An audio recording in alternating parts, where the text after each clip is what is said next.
Hi guys, so today I'm back with another sketchbook exercise. You know that I have been keeping my sketchbooks for so long and can't wait to spill all the secrets with you guys.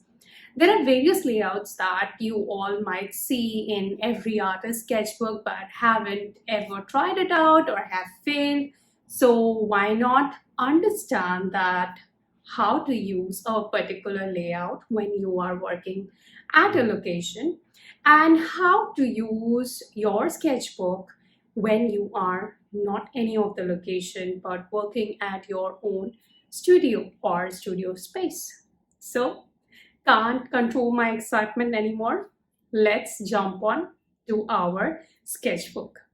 Guys, all of us know that yes, sketchbooks are a great place and it's a great start, but how do we start? Does those empty pages of sketchbook haunt you? Yes, it does to me, and that's one of the reasons today I have come up with a setup of sketchbook, how well you can lay out your sketchbook. Let's start out now. The first part is all about how I did paint on my own sketchbook and how exactly each and everything I used to place. So this is without any washi tape that I worked with. If you are working at a particular location where you have very less access, only with a few brush, maybe a jar of water and some paints, then this kind of a setup is really amazing. You can go ahead, do whatever you want, and then just mark with some of your black pen marks. That would really give a great outlook to your whole sketching. Similarly, even for Hampi, it's a place in India in the southern part. So if you want to go ahead and check out about Hampi, please go and read about it. I love to write a few pointers about it, like the group of monuments from the 14th century, which particular empire it did belong to, and where it is, etc. A bit of it I write and then I put across all the colors which I have used. This is one of the ways again that you can work with your sketchbook. The next and the most important aspect of a sketchbook is to work or use it in both perspectives. That is, you can even sketch on a sketchbook rather than only painting. So if you are even using a watercolor 100% cotton 185 GSM arches paper, it can well be used for proper pencil shading, sketching, etc. And that way you can frankly use the whole of the sketchbook to a great extent. For this painting, I did not go ahead with any tape. It was only very simple marks that I did on my own with the brushes, and that's it. Yes, but for Istanbul, I did go ahead with taping down my paper, and you can see some beautiful marks or beautiful edges that I would say crisp, nice, and all. This is not what we want for every painting, but if you are working in your studio where you are at your own space, you have access to all of these, then I think this is a good go-to aspect of a painting. Whereas when I worked with Switzerland, I did go ahead with the mountains. Along with it, I tried something with the markers, as well as I tried with my pastels. So this is a whole part done with pastels, pencil, pen, etc. It's a mix of it, whereas these parts are mostly done with watercolors and markers. You can have as many things as you want in a sketchbook. In Delhi, we are just painting two things, not much of additions in terms of what I want to add, etc.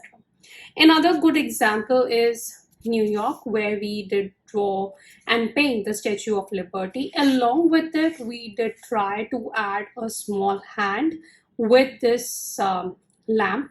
Holding this lamp, basically, it would really help you to understand a bit more about the sketching as well as pencil shading and all. You are, I know, a great watercolor artist, or you have explored watercolor to a great extent, but our basic starts with a sketching. If you have a good sketching, you will have a great outcome. I always like to add a bit of sketching here and there. You can see more of these coming through. Then I wanted to do some bird study, for which I did even try to see how the blend of colors would look over here.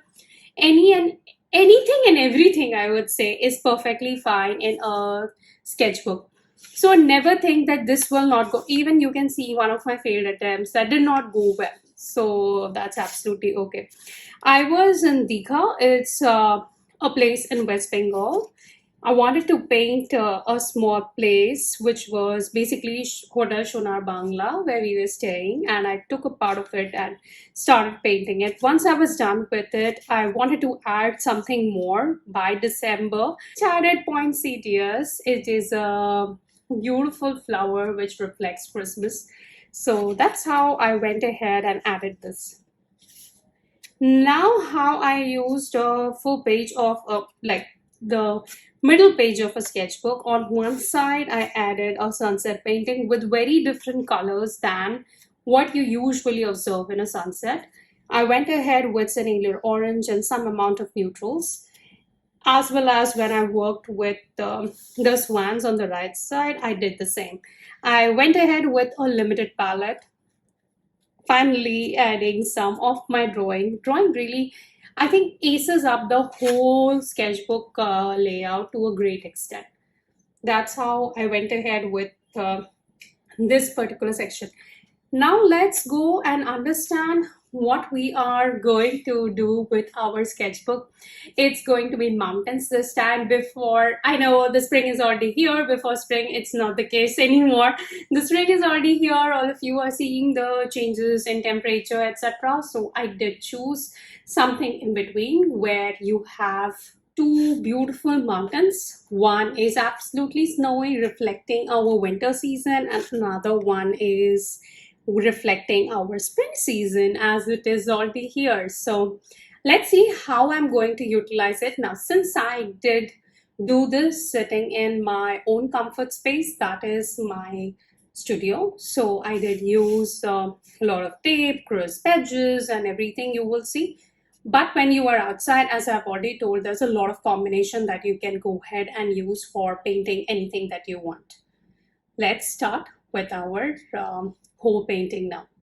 Guys, please note that the speed of the video will be 2x. This is just applying some water initially and then going ahead with the whole of the painting.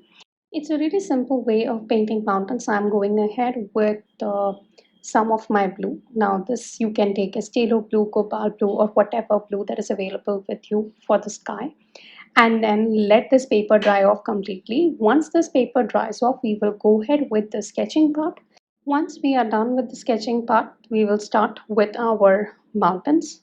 The mountains again would be dry, and then on the dry paper, we will add some wet paints. The paints will be really sticky, or you can say it will have really less water. Once again this layers completely dries off, we will go ahead with our wet brush over it to give the shadows. A very simple exercise, and I would let the music take over now and help you enjoy the whole painting process.